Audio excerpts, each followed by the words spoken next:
One of the reasons One Piece is praised as the king of manga is because, let's be frank, it's the only manga with Bartolomeo. Another, granted less important reason is because how it's developed its world to contain pretty much as many ideologies as there are characters, where there's no defined right and wrong and all that, and it's amazing, but yeah, mostly because of Bartolomeo, and how he can somehow maintain composure at all times. Can you believe that there are still people out there that don't watch One Piece, and therefore, by default, have never witnessed Bartolomeo's rise to power? Those poor underprivileged beings. Please leave an F in the chat. This is so sad. Alexa, please play Hakuna Matata. But as much as it'll pain anyone to hear this video is not an analysis of Bartolomeo. Today we'll be analyzing the brilliant purpose of each One Piece Yonko, aside from Bartolomeo, of course, and the effect they each have on the narrative. How they're all completely different, and how they're all completely necessary to make One Piece the greatness that it is. So before getting into the meat and potatoes of each one individually, and Big Mom looks like she really appreciates meat and potatoes, if you know what I mean, let's talk world ideology. For this distinct video, I think there are two important goals of the One Piece narrative to have in mind. First, being the importance of the grandeur of the universe. It's important to recognize that each of these emperors should be considered a world power aside from the world government and potentially the Revolutionary Army, whose mere existence alone nearly made me fail No Nut November. It's important to recognize that since they're each a world power, they have their individual cultural and ideological differences that every so often will conflict with one another. What I'm trying to say is, all these character ideologies exist and are in motion at all times, even when our main characters are not present. Something unfortunately not seen all too often in shonen, because when our spotlight's on the protagonists, everything else does not exist. While Aizen was the main bad guy in Bleach, there were no Quincy's. For the first half of Shippuden, where they were dealing with individual Akatsuki members, there were no other ninja villages. As offhand examples of this, the Marineford War, Blackbeard attacked the Revolutionary Army, the remnants of the Whitebeard fleet attacked Blackbeard, Shanks stopped Kaido from butting into Marineford War, somehow. Goddamn it, Shanks a badass. There was a little squabble within the Marines where Akainu fought Aokiji for power.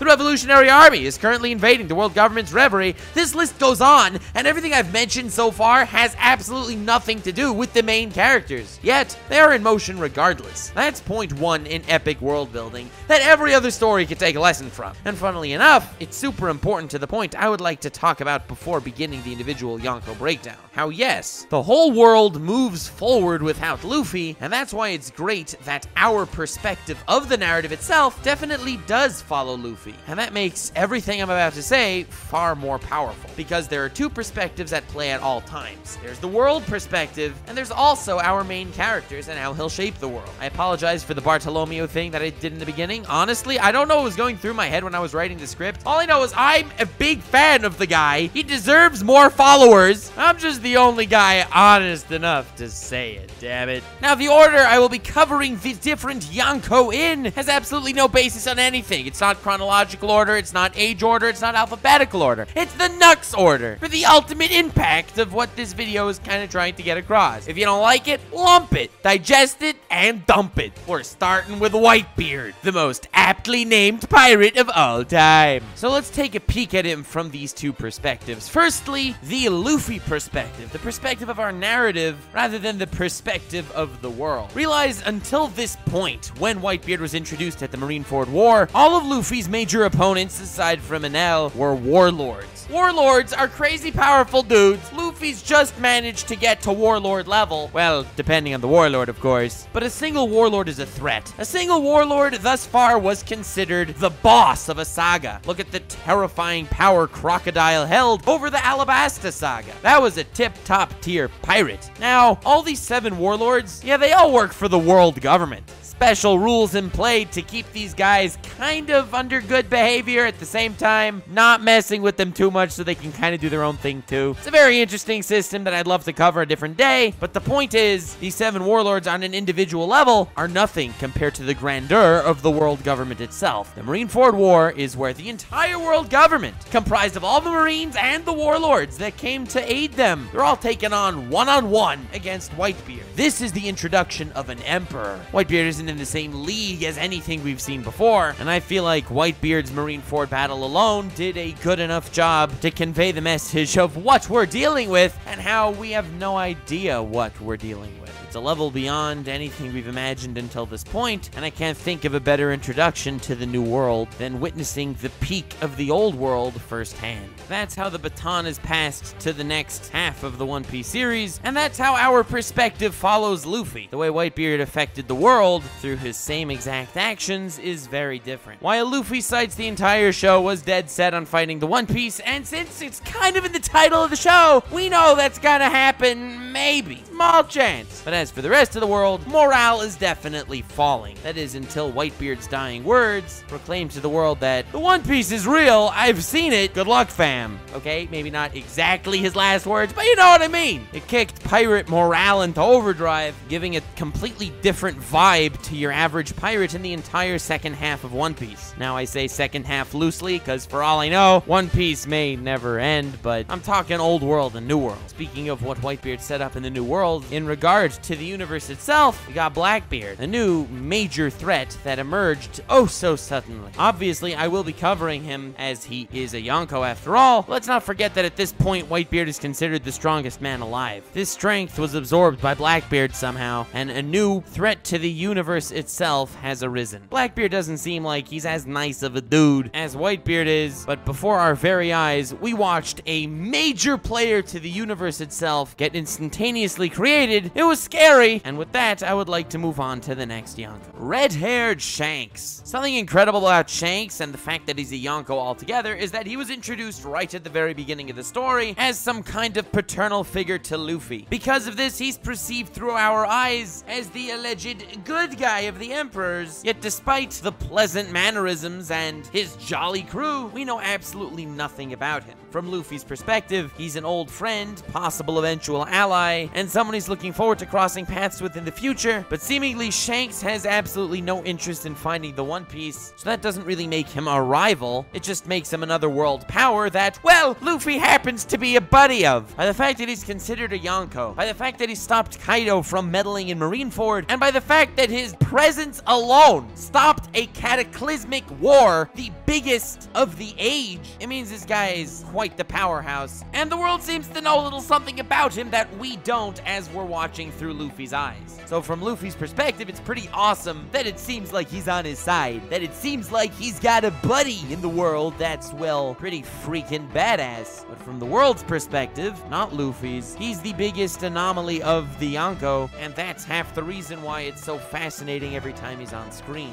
When Shanks showed up in the Reverie, the entire community collectively lost their shizzle, and we don't even know what he did there or why he went. From Luffy's perspective, Shanks is badass awesomeness and an all-round good dude. But all the reasons why Luffy and Shanks get along, i.e. Shanks is a chill guy, doesn't seem to crave power, doesn't seem to be interested in the One Piece, happens to be an emperor. As far as an ally of Luffy's, it's awesome. But as far as the worldview, his existence is the biggest mystery of any character in the entire series. We don't know what he wants to do, we don't know why he even wants himself to be considered a Yonko, and we don't know why he meddles into affairs that he seems to have no business with, and no gain from doing. Every single Yonko that we know of has the goal to become Pirate King and the world power, be it Big Mom, Kaido, Whitebeard, Blackbeard. The only anomaly is Shanks, and I have a feeling once we actually figure out what he wants to do, well, it better not be during November, or we'll all have failed No Nut November. Hands down, literally. Every time this guy's on screen, you know something crazy's going down. He's a character that's so badass, even in my honest descriptions of every Yonko that is either coming out right before this video or right after this video, I don't know. I'm working on both at the same time. I didn't even make any hand puns, despite the fact that he has one arm. I can't think of any other character missing an arm that if I would honestly describe, I would not do hand puns. Oh, when Shanks went to save Luffy, he was pretty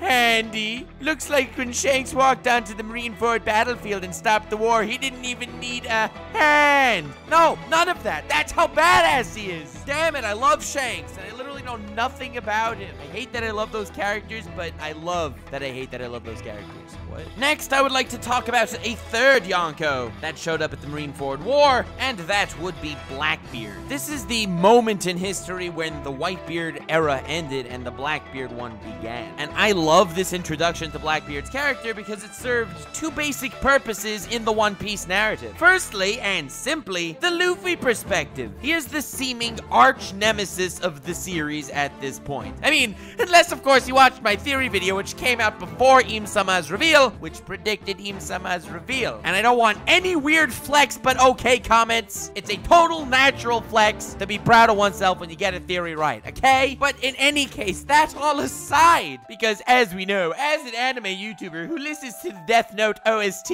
at least once a month, my IQ is clearly on a higher plane of existence than the average otaku. No offense to you guys, it's only natural. But for those of us that don't listen to the Death Note music at least once a month, at this point in the Marineford War, from Luffy's perspective, it set up Blackbeard as his ultimate arch nemesis in the story. Blackbeard is Marshall D. Teach. He's got that Will of D thing going on that we don't really understand yet. That is, unless you watched my Ultimate Theory video. But we know it's a key player in the world. Not a lot of people have him, but Blackbeard does. Not only that, but he's the first real bad guy that has one. The reason the whole Marineford War started, as I don't feel like I need to elaborate upon, is the fact that Blackbeard killed one of Whitebeard's dudes. Ace is like, I'm gonna go kill him. Whitebeard's like, no, don't do that, because it'll involve killing lots of people when we try to save your ass. He's like, don't worry, Pops, I can take him. Spoilers, he couldn't take him. None of that is really the point. The point is, Blackbeard was instrumental to Ace dying right in front of Luffy, and was instrumental to that war ending how it ended. Seems like Blackbeard is built as the ultimate antagonist towards Luffy, and the one that Luffy wants to beat more than anyone else. Because honestly, Luffy's far more dead set on finding the One Piece than taking anyone out, that is, except for potentially Blackbeard. But what's really interesting is, from the Luffy perspective, Blackbeard's the seeming arch nemesis. But from the world perspective, Blackbeard's still the seeming arch nemesis for a totally different reason. Luffy totally is coming from an emotional drive, while the world perspective is coming from an entirely logical one. Whitebeard was the strongest man alive, and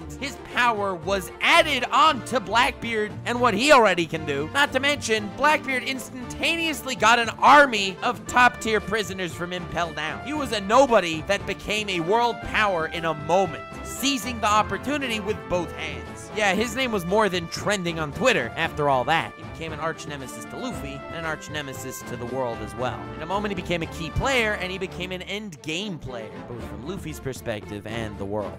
Now, before talking about Big Mom and Kaido, there is something important I would like to point out about the three that I've mentioned. These three are far more integral to the core narrative of One Piece than, say, Kaido and Big Mom. While Kaido and Big Mom are key players in their own arcs and in their own sagas, the ones that hold the emotional core of the One Piece narrative are absolutely Whitebeard, Blackbeard, and Shanks. Shanks is that mysterious, badass, good guy, Whitebeard as the past era that's ended, and Blackbeard as the new era that's begun. That Marineford War was a passing of the baton to the new world, so therefore these three are the key players in the universe. Shanks is the emotional intrigue, Whitebeard and through him Ace is the emotional past, and Blackbeard is the emotional future. That said, it's also a passing of the torch from Luffy going up against Warlord level opponents to the new world, where Luffy's up against Yonkou level opponents. Namely, the two that are less crucial to the core story of One Piece, Big Mom and Kaido. As far as my understanding goes, I would say that from the world perspective, their duty is the same. Yeah, Kaido's the strongest Yonkou, Big Mom's your whammon representation, and obviously there are many differences between the two of them, but as far as their role in the narrative, from the perspective of the world itself, they are two old generation Yonkou that are still around today. We understand that they used to have an alliance between the two of them, and this may come up again for whatever reason, which would be god tier fascinating to see, but they've been in power longer than any other pirate at this point. They were in the times of Roger, but since the new world is focusing so much on the passing of the torch,